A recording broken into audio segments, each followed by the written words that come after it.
Hello people, எல்லாருக்கும் வணக்கம். Welcome back to our channel vibe with Krishan.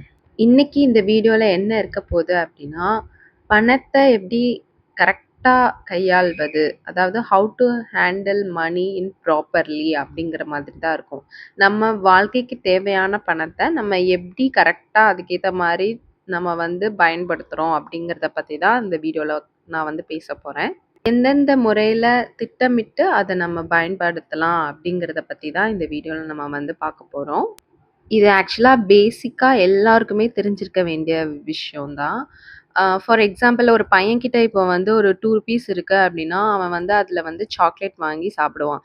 இதே இது ஒரு குடும்ப தலைவன் இல்லை தலைவிக்கிட்டேயோ காசு இருக்கு அப்படின்னு சொன்னா, அவங்க அத ப்ராப்பரா எப்படி ஹேண்டில் பண்ணணுமோ, அந்த மாதிரி ஹேண்டில் பண்ணா தான் அந்த ஃபேமிலி நல்ல முறையில ரன் ஆகும். இது என்னுடைய தனிப்பட்ட கருத்து. எப்படி திட்டமிடுறாங்க அப்படிங்கிறது இருக்கு பார்த்தீங்களா? அதுதான் பணத்தை கையாளும் முறை அப்படின்னு சொல்வாங்க.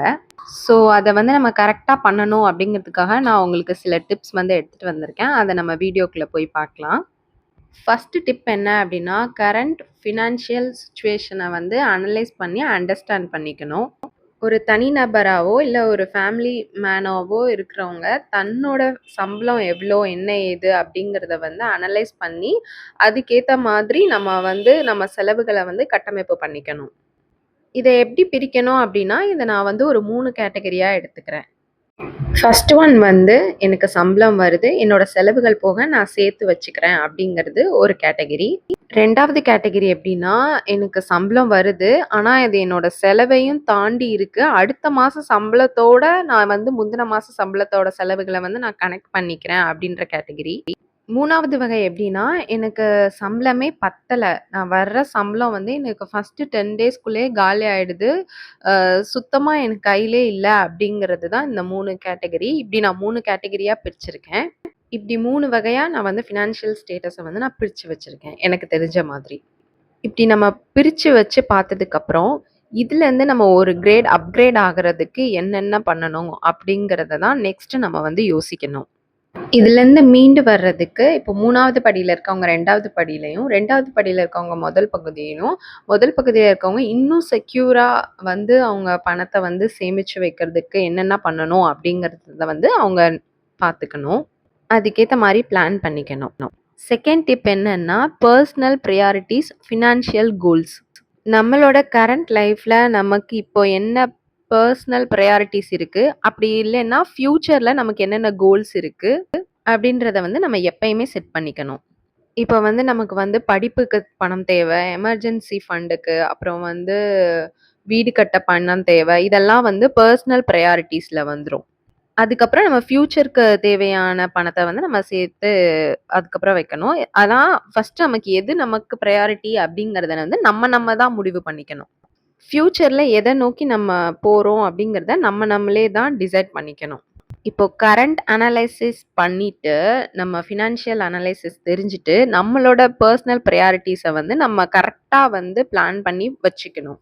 அது போக என்னோட ஃப்யூச்சரில் நான் ஏதாவது பிஸ்னஸ் பண்ணணும்னா அதுக்காகவும், குழந்தைங்களுக்கு எதனா சேர்த்து வைக்கணுமோ அதுக்காகவும் சேர்த்து நான் பிளான் பண்ணிக்கணும். அந்த கோல்ஸ் என்னென்ன, அதை எப்படி அச்சீவ் பண்ணணும் அப்படிங்கிற பிளானையும் நம்ம போட்டு வச்சுக்கலாம். அடுத்த ஸ்டெப் என்ன அப்படின்னா, டெப்ட். இருக்கிற கடனை எப்படி அடைக்கணும்னு பார்க்கணும்.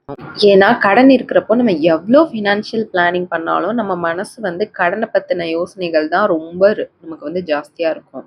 இருக்கிற கடனை அடைச்சிட்டு நம்மளோட ஃபினான்ஷியல் கோல்ஸ் என்ன அப்படிங்கிறத நம்ம செட் பண்ணிக்கணும்.